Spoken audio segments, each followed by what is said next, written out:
आपका क्या हाल है, मुझे ज़रूर बताइएगा। आज मौसम भी काफ़ी खूबसूरत हुआ था अब तो, और बादल भी काफ़ी बने हुए थे और हल्की हल्की बारिश हो रही थी।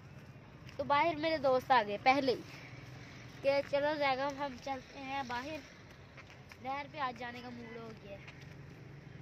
तो मैंने कहा आज बारिश हो रही है, ठहर के चलेंगे जब मौसम साफ़ होगा। तो फिर जिद करने लगे। मैं गया अबू जी के पास।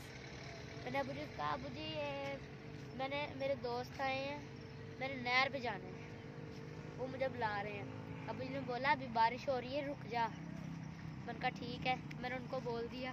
वो तो 1-2 घंटे बाद फिर आ गए। फिर अभी भी बारिश हो रही थी। बोलते जैगम अब तो चलो। तो मैंने कहा कि अभी फिर बारिश हो रही है। उन्होंने कहा अब तो जाओ, पूछो अंदर से। मैं फिर अबू जी के पास गया। तो अबू जी ने बोला अभी बारिश हो रही है, उनको बोलो रुक जाए और तू भी रुक जा। वैसे मुझे एक रुक जा जब मैंने लफ्ज़ बोला है ना अभी, तो मुझे एक बात याद आ गई, मैंने कहीं से सुनी थी। हाँ,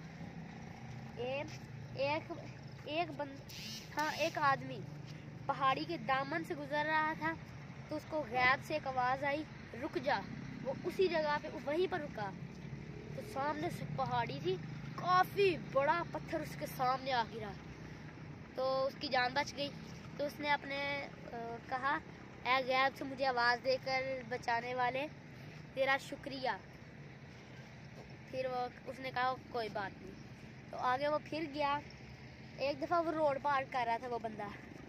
तो उसने कहा, वो रोड पार भी करने ही लगा था, फिर से उसने आवाज़ दी कि रुक जा। वो वहीं पर रुक गया। सामने से फास्ट कार गुजरी उसके सामने से। उसने कहा, ऐ मुझे हर मुसीबत से बचाने वाले, तेरा फिर से शुक्रिया। और वैसे मुझे एक बात बता, तू मुझे हर बड़ी मुसीबत और हर बड़ी आफत से बचाता है, पर एक बात तुझे पूछनी है, जब मेरी शादी हो रही थी तब तू कहाँ था? वो बोला, मैं तब वहीं था, मैंने बोला भी था और बजाओ ऊंचे ऊंचे गाने, अब खुद भुगतो।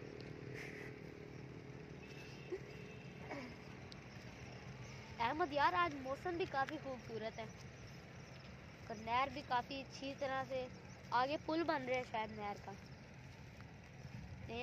अब मेरे काफ़ी पाँव ऊपर किए हुए थे कि मेरा ट्राउज़र न गीला हो जाए। अब तो सर्दी लग रही है। चलिए अब हम चलते हैं घर। शाम जहाँ पर हम आए हुए हैं वो लोकेशन भी काफ़ी खूबसूरत है, और ये शायद नहर के साथ शायद नाला है या छोटी नहर बना रहे हैं। और हमारे गांव के पास ही वापटा, और ये नया पुल बन रहा है साथ ही, इस बड़े पुल के साथ ही एक और पुल बना रहे हैं। और हमारे इस साइड पे ही गुजरांवाला का वापटा टाउन है, और हमें भी इधर काफ़ी मज़ा आता है अपने गांव में। आप ज़रूर बताइएगा कि आपको अपने गांव में कितना मज़ा आता है। और हमारी नहर का पानी हमेशा ठंडा रहता है। जब सूख जाता है तब हम ज़रा एब्सेंट से हो जाते हैं, पर जब फिर पानी आ जाता है हम फिर खुश हो जाते हैं।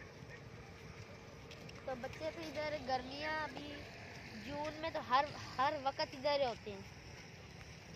तो कभी कभी मैं और अबू जी भी आ जाते हैं।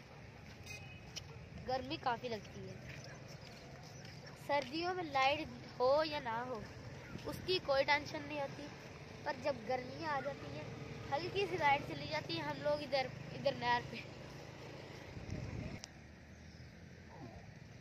कल मेरी खाला का बेटा आ रहा है, वो अमार है। हम दोनों दोस्त इस तरह जैसे सगे भाई हैं, और वो कल आ रहे हैं। पूरी फैमिली तो नहीं आएंगे, उनको अभी कोरोना वीजा से उनके स्कूल बंद हो गए हैं ना। तो हमारा कल रिज़ल्ट है, और उनके बाबा को भी कल 23 मार्च की छुट्टी है। उन्होंने बोला चलो मैं तुम लोग को छोड़ आता हूँ, पता नहीं आज रात कैसे गुजारेंगे। अब रोते हैं कि हमने जाना है बड़े खाला के पास, हमने जाना ही जाना है भाई जैगम लोगों के पास, पता नहीं रोते रहते हैं। तो वो भी हमारी तरह है, हमारे भी 3 बहन भाई हैं हम, और वो भी 3 बहन भाई हैं। मेरा नाम जैगम है, मैं सबसे बड़ा हूँ, और मुझसे छोटी है आयशा, और उससे छोटी है बिनते ज़हरा, और उसी तरह उसका भी वो सबसे बड़ा है अमार, उससे छोटी है मिनाज, उससे छोटी है एमल। हम एमल को सबसे ज़्यादा प्यार करते हैं, वो सभी नान के दादी में सबकी लाडली है, तो उसको इतना मारते भी नहीं है, गुस्से होते ही नहीं है। और हम सुबह अबू जी से रिक्वेस्ट करेंगे, अबू जी हमार और मैं और मेरे दोस्त कल फिर आएंगे, तो हो सकता है वो मान जाए। अल्लाह हाफिज़। बल्कि मेरे चैनल को सब्सक्राइब करें, ज़्यादा से ज़्यादा सब्सक्राइब करें, लाइक करें, शेयर करें और बेल आइकन का बटन प्रेस कर दें ताकि मेरी यही आने वाली हर वीडियो आप तक जल्द से जल्द पहुंच सके। वस्सलाम।